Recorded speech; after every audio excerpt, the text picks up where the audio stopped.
తన ఆస్థానంలో ఉన్న శకును గాండ్రి ఒప్పుకున్నారు. ఏమని ఒప్పుకున్నారు? ఇది దైవశక్తి, దైవశక్తి. కాబట్టి ఈవేళ 10 తెగుళ్ళ ద్వారా దేవుడు ఐగుప్తు దేవుళ్ళ మీద తీర్పు తీరుస్తూ ఉన్నారు. అది మనం గమనించాల. యెహోవా ఏం చేస్తున్నాడు చెప్పండి? ఐగుప్తు దేవతల మీద, దేవుళ్ళ మీద తీర్పు రప్పిస్తూ ఉన్నారు. 9 తెగుళ్ళు. ఈ 9 తెగుళ్లను 3 వరుసలుగా మనం విభాగించి ధ్యానించుకుందాం. మొదటిది సూచించు తెగుళ్ళు, లేకపోతే అసౌకర్యము కలిగించు తెగుళ్ళు. రెండవది నాశనకరమైన తెగుళ్ళు. మూడవది మరణకరమైన తెగుళ్ళు. తెగుళ్ళలో కూడా గ్రేడ్ పెరుగుతూ ఉందన్నమాట అండి. ఫరో కఠినుడయ్యే కొంది తెగుళ్ళు కూడా ఏమవుతున్నాయి? కఠినమవుతున్నాయి. బాగా చెప్పారు, కఠినమవుతున్నాయి. స్టార్టింగ్ చిన్న తెగుళ్ళు. ఈ తెగుళ్ళు ఏం చేసినాయి అంటే అసౌకర్యం కలిగించినాయి. ఈ తెగుళ్ళ దెబ్బకి ఫరో లొంగల. అందుకు దేవుడు ఏం చేశారంటే నాశనకరమైన తెగుళ్ళు రప్పించారు.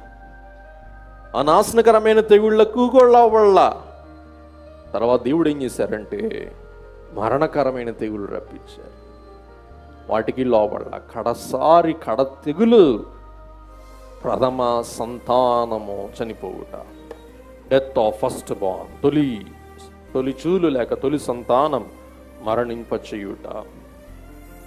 ఆ తెగుళ్ళకి కానీ ఫరో తలదించలేదు అని మనం చూస్తూ ఉన్నాం.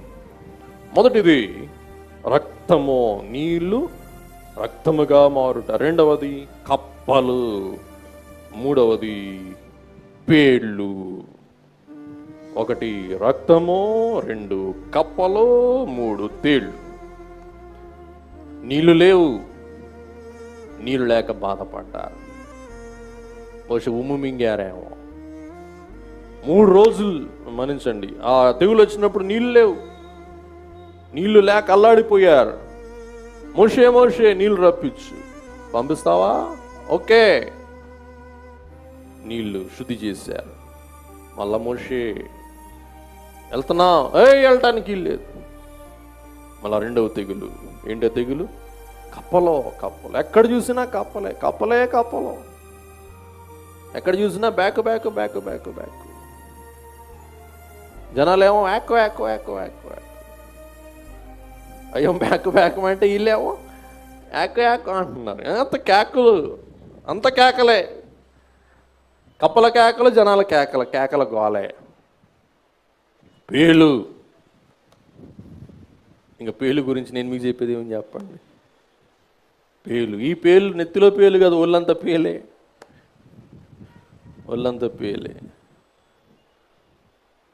ఫరో మొదలుకొని ప్రతి వాడు డిస్కో డ్యాన్స్, బ్రేక్ డ్యాన్సే. ఈ అద్భుతాలు 3 గుంపులకు దేవుడు చూపిస్తున్నాడు. వారెవరనగా ఇశ్రాయేలీయులు, రెండవది ఐగుప్తీయులు, మూడవది ఫరో యొక్క శకునగాండ్రు. ఈ 3 గుంపులకు దేవుడు అద్భుతములు కనబరుస్తూ ఉన్నట్లు వాక్యము ద్వారా మనం గ్రహిస్తూ ఉన్నాం. కాబట్టి ఈ తెగుళ్ళు సంభవించినప్పుడు ఫరో హృదయం కఠినమై ఫరో ఇశ్రాయేలు వారిని ఇంకనూ బాధించడం మొదలుపెట్టాడు. నిర్గమకాండం 5:6. ఆ దినమున ఫరో ప్రజలపైనున్న కార్య నియామకులకును వారి నాయకులకును ఇట్లా ఆజ్ఞాపించిన ఇటుకలు చేయుటకు మీరు ఇక మీదట ఈ జనులకు గడ్డి ఇయ్యకూడదు, వారు వెళ్ళి తామే గడ్డి కూర్చుకొని వరెను. కాబట్టి దీనిని బట్టి ఇశ్రాయేలీయుల వారి యొక్క మనస్సు ఏమైంది? ఇంకా కఠినమైంది, ఇంకా ఆందోళన చెందింది. ఓ మోషే, నువ్వు వచ్చి మా బరువులు పెంచావు, ఏదో మమ్మల్ని తప్పిస్తావని చెప్పావు, కానీ నువ్వేం చేసావు? వచ్చి మా బరువులు పెంచావు. కాబట్టి వారి శ్రమ పెరిగినా కానీ దేవుడు కాలం పరిపూర్ణమైనప్పుడు వారి శ్రమంతటిని కూడా ఏం చేశారండి? తొలగించి వేశారు, తీసివేశారు. తర్వాత 8:22 మనం చూస్తాం. మరియు భూలోకములో నేనే యెహోవానని నీవు తెలుసుకున్నట్లు ఆ దినమున నేను నా ప్రజలు నివసించుచున్న గోషెను దేశమును వినాయించదను, అక్కడ ఈగల గుంపులు ఉండవు. కాబట్టి గోషెనుకు నాశనం లేదు, కానీ ఐగుప్తుకు నాశనం. దీని ద్వారా కూడా దేవుడు గోషెనులో ఉన్న తన జనులు తనకు ప్రత్యేకములని రుజువు చేసుకుంటూ ఉన్నవారై ఉన్నారు. కాబట్టి ఈ తెగుళ్ళు ఐగుప్తును సంభవించినవి, కానీ వేటికి సంబంధింపలా? గోషెనుకు సంభవింపలేదు. ఇది దేవుని యొక్క మహత్తు, దేవుని యొక్క అద్భుతం అని చూస్తూ ఉన్నాం. అలాగే రెండవ అద్భుతం కనుక మనం చూస్తే పాము.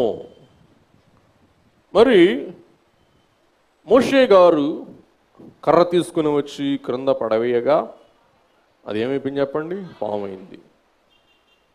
ఐగుప్తు శకునగాండ్రు కూడా తమ కర్రలు తీసుకుని వచ్చి క్రింద పడవేశారు, అవి కూడా పాములైనవి.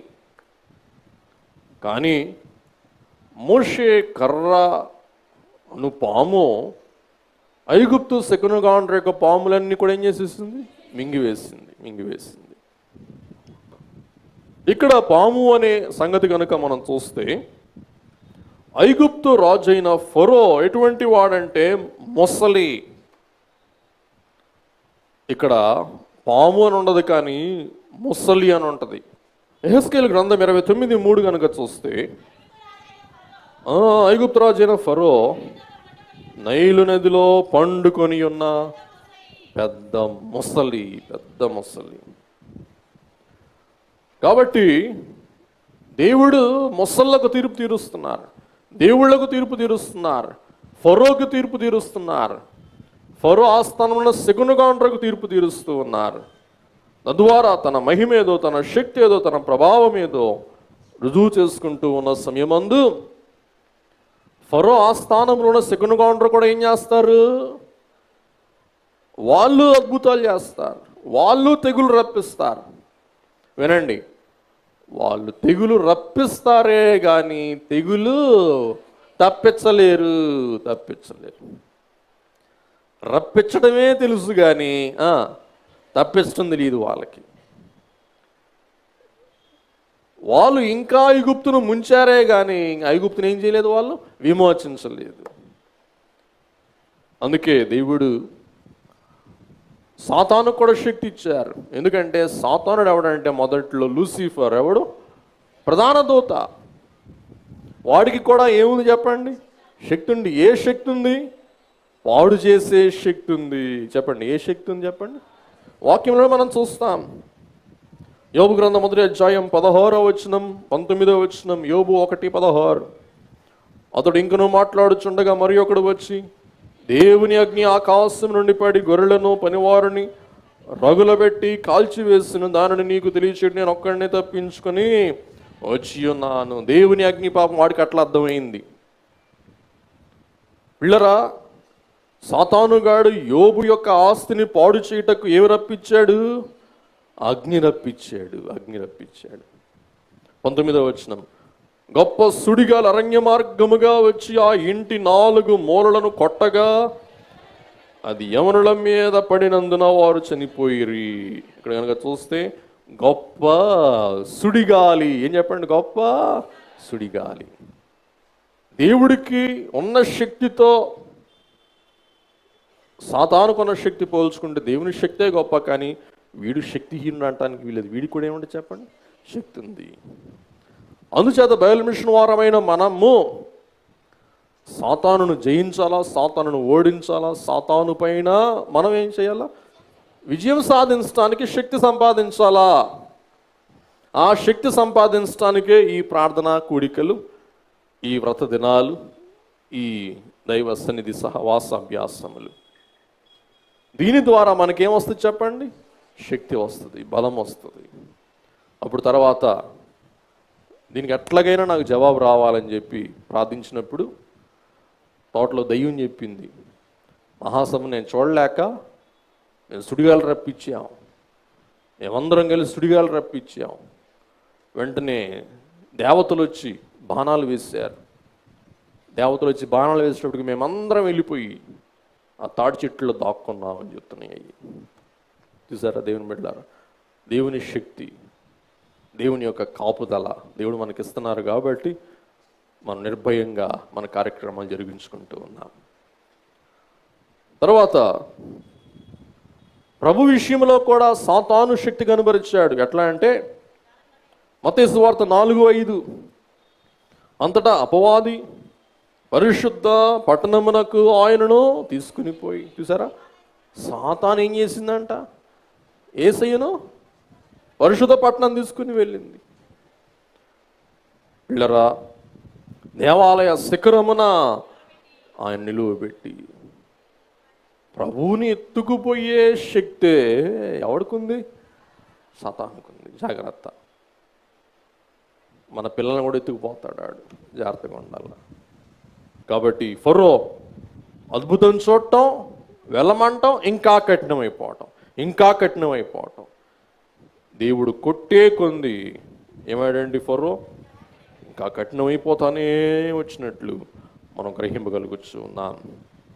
కాబట్టి నిర్గమకాండం 8:10 అందుకు అతడు, మా దేవుడైన యెహోవా వంటి వారెవరును లేరని నీవు తెలుసుకున్నట్లు నీ మాట చొప్పున జరుగును. తడవు చేయటం.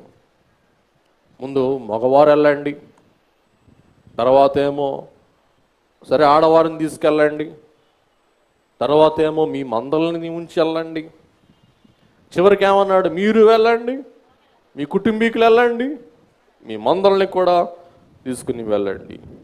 కాబట్టి పిల్లరా, దేవుని యొక్క మహత్కార్యాలు కొందరిని కరిగింప చేస్తాయి, కొందరిని కఠినము చేస్తాయి. దేవుని మహిమ, దేవుని మహత్కార్యాలు చూస్తూ ఉన్నాం. మనం ఏం కాకూడదండి? కఠినలు కాకూడదు, కానీ మనం కరిగి నలిగిన వారమై ఉండి జీవించవలసిన వారమై ఉన్నాం. తర్వాత నాశనకరమైన తెగుళ్ళు. నిర్గమకాండం 8:2 మరియు భూలోకంలో నేను యెహోవాను నీవు తెలుసుకున్నట్లు ఆ దినమున నేను నా ప్రజలు నివసించిన గోషెను దేశమును వినాయించుదను, అక్కడ ఈగల గుంపులు ఉండవు.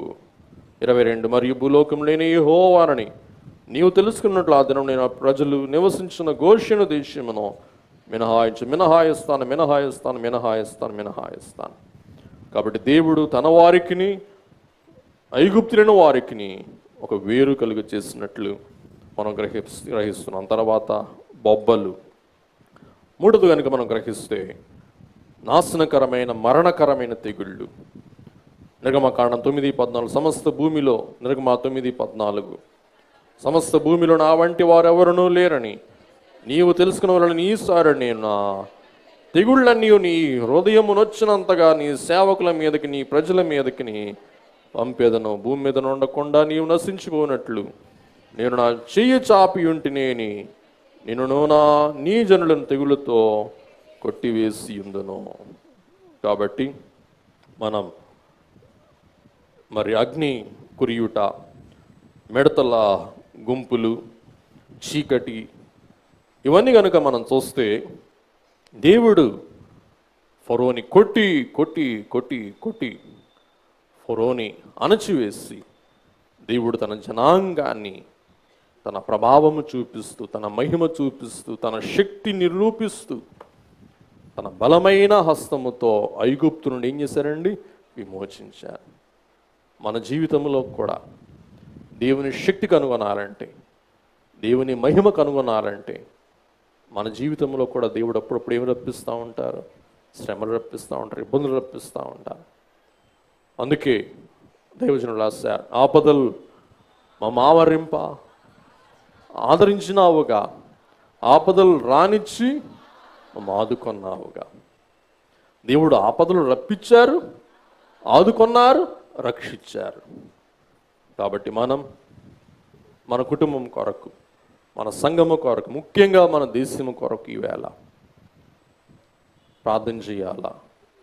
శ్రమలు వస్తాయి, శ్రమలలో మనం ప్రభుని వేడుకోవాలా, ప్రార్థన చేసుకోవాలా. శ్రమ తప్పించమని, దుస్థితి తొలగించమని మనం దేవుని వేడుకోవాలా.